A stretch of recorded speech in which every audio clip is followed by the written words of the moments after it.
सर्व पत्रकार बंधूंना आजच्या पत्रकार दिनाच्या मी मनापासून शुभेच्छा देतो आणि जळगावमध्ये महानगरपालिकेच्या निवडणुकीच्या निमित्ताने भारतीय जनता पार्टी शिवसेना महायुती ही पुन्हा एकदा शहराच्या विकासाकरता मैदानात उतरलेली आहे। 5 वर्ष आम्हाला या शहराची सत्ता हातामध्ये देण्यात आली। त्या काळामध्ये मोठ्या प्रमाणात आपण विकासाची कामं केली आणि विशेषतः कमी कालावधी मिळाला तरी देखील चांगल्या पद्धतीनं शहरामध्ये अनेक प्रकल्प आपण सुरू केले। विशेषतः आपण रस्त्यांचा प्रकल्प असेल, पाणी पुरवठा योजना असेल, मलनिस्सारणाचे प्रकल्प असतील, या सगळ्या प्रकल्पांना चालना दिली। पाणी पुरवठ्याची 253 कोटी रुपयाची योजना आपण या ठिकाणी मंजूर केली। मलनिस्सारणाचा 201 कोटी रुपयाचा प्रकल्प आपण मंजूर केला।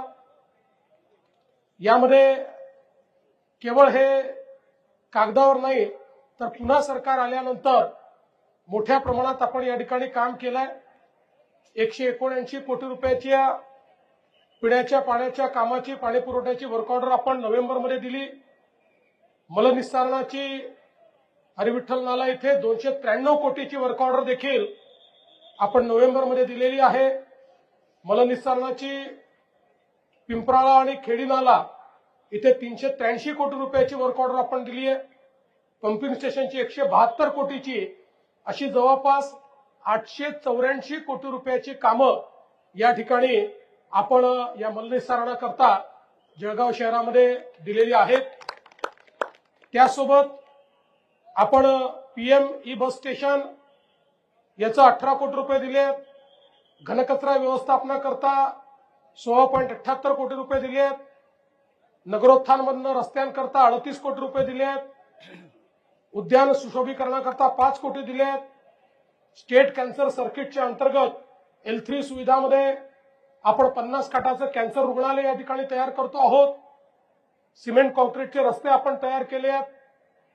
आता त्याचा दुसरा टप्पा देखील आपण त्या ठिकाणी देणार आहोत आणि म्हणूनच मी असं म्हणेन की 2014 नंतर माननीय मोदीजींनी शहर विकासाकरता ज्या योजना उभ्या केल्या, स्मार्ट सिटीची, अमृत शहरांची, स्वच्छ भारत शहरी मिशन, प्रधानमंत्री आवास योजना शहरी मिशन, या सगळ्या योजनांमुळे मोठ्या प्रमाणात या ठिकाणी निधीची उपलब्धता झाली।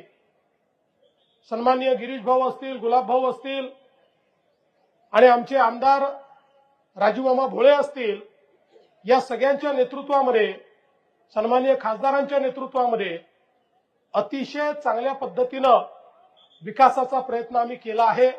आपण बघा 2014 पूर्वी 800,000 कोटी रुपयाचे आम्ही प्रकल्प घेतले।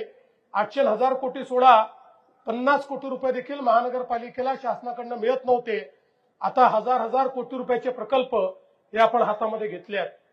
आता आमचा संकल्प आहे की या ठिकाणी जळगावकरांच्या आशीर्वादाने पुन्हा एकदा भाजप सेना महायुतीचं सरकार या ठिकाणी येणार आहे, महापौर बनणार आहे आणि पुढच्या 5 वर्षामध्ये जळगावला विकसित शहरांच्या श्रेणीत आणण्याचा आम्ही संकल्प केलेला आहे आणि त्याकरता जो काही निधी लागेल तो सगळा निधी राज्य सरकारच्या वतीनं देण्यात येईल, अशा पद्धतीचं या ठिकाणी आश्वस्त करण्याकरता मी आलेलो आहे।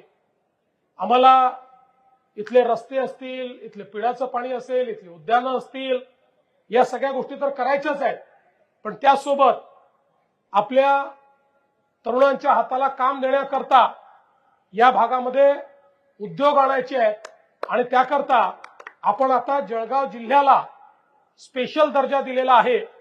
पूर्वी जो दर्जा केवळ अतिमागास अशा प्रकारच्या जिल्ह्यांना होता, जळगाव जिल्ह्याला आता तोच दर्जा दिल्यामुळे जे काही उद्योगाला स्पेशल इन्सेंटिव्ह आहेत, मोठ्या प्रमाणात त्या ठिकाणी सबसिडीज आहेत, इलेक्ट्रिसिटीची सबसिडी असेल, कॅपिटल सबसिडी असेल, ही आपण जळगाव जिल्ह्याला दिलेली असल्यामुळे जळगाव जिल्ह्यामध्ये आता उद्योग देखील मोठ्या प्रमाणात येतील, याबद्दल आमच्या मनामध्ये शंका नाही।